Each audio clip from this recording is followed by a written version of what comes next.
This is Laurie Moore with Texas Brave and Strong. Tidbits of Texas history you didn't learn in school. Today's episode, Texas Buffalo Jump, stampeding buffalo over a cliff. For thousands of years, vast herds of buffalo roamed the North American plains. For the native people, these herds represented survival. Buffalo were a source of meat, bone tools, hides for shelter, bedding, and clothing. Sinews became bowstrings and laces. Hooves were ground for glue. The brains were used in tanning the hides. Extra meat was turned into pemmican with the addition of animal fat and berries.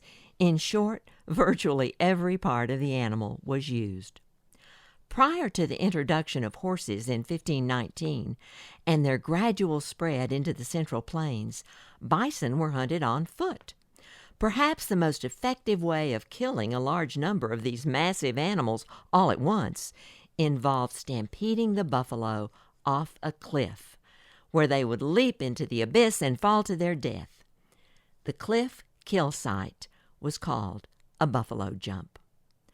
Archaeologists have identified numerous buffalo jump sites in North America, from head-smashed-in Buffalo Jump in Alberta, Canada, to the oldest and southernmost site, Bonfire Shelter Jump Site, near Langtry in southwest Texas.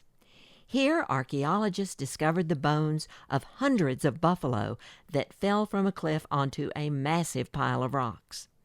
Analysis shows that a hunt at the Bonfire Jump occurred as early as 12,000 years ago. Just 2 years ago, a group of 7th graders took a field trip to explore Texas's Caprock Canyon State Park, east of Lubbock, with their teachers, Rick and Susan Day. As they hiked, the group spotted a tall cliff bristling with a layer of bones. Their question: had they discovered a historic buffalo jump? After months of exploring the site and collecting bones and fragments of stone tools, the Texas Parks and Wildlife Department, aided by scientists, archaeologists, and students from Texas Tech University, confirmed that the site is a buffalo jump. They named it the Nighthawk Site, after the birds which nest nearby.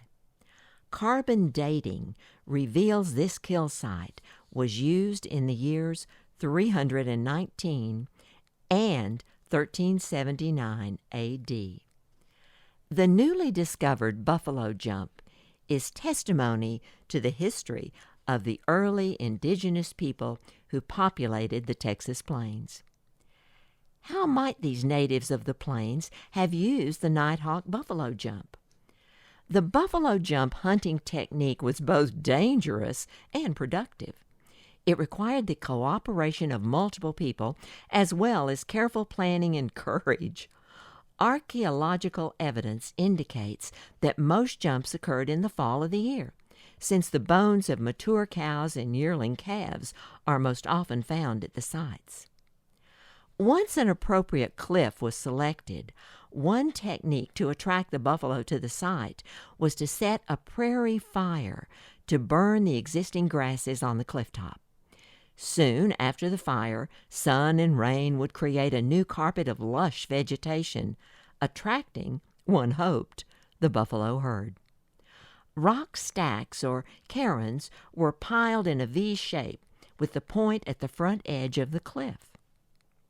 When the herd was on the hilltop near the cliff's edge, one person covered in a buffalo calf hide would act as a decoy, positioning himself between the herd and the precipice. Others stationed themselves behind the rock cairns on the sides. Still others lined up behind the herd to push it forward.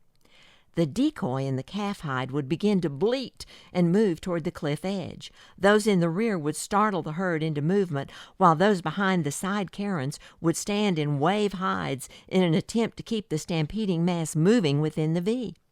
Meanwhile, the decoy would safely secure himself in a prepared rock crevice. The momentum of the moving herd would drive those at the front over the edge. Waiting at a sufficient distance below were those tasked with butchering the fallen buffalo.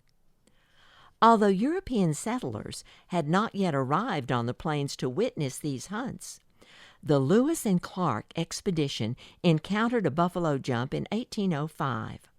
Meriwether Clark describes it in the Journals of the Lewis and Clark expedition. His notes provided the important clues to the workings of a jump. Time changes things. Once horses were abundant, a nomadic way of life, one based on following the buffalo herds, developed, and hunting was done on horseback. Buffalo jumps became the stories of ancestors. Today, they're a window into ancient peoples and their activities before the land became Texas. This has been Laurie Moore with Texas Brave and Strong, the best little podcast in Texas. Be sure to check out my historical novel, Gone to Dallas, The Storekeeper, 1856 to 1861. And watch for my new book coming in 2024, Queen of Cotton, Confederate Camel Caravan Across Texas.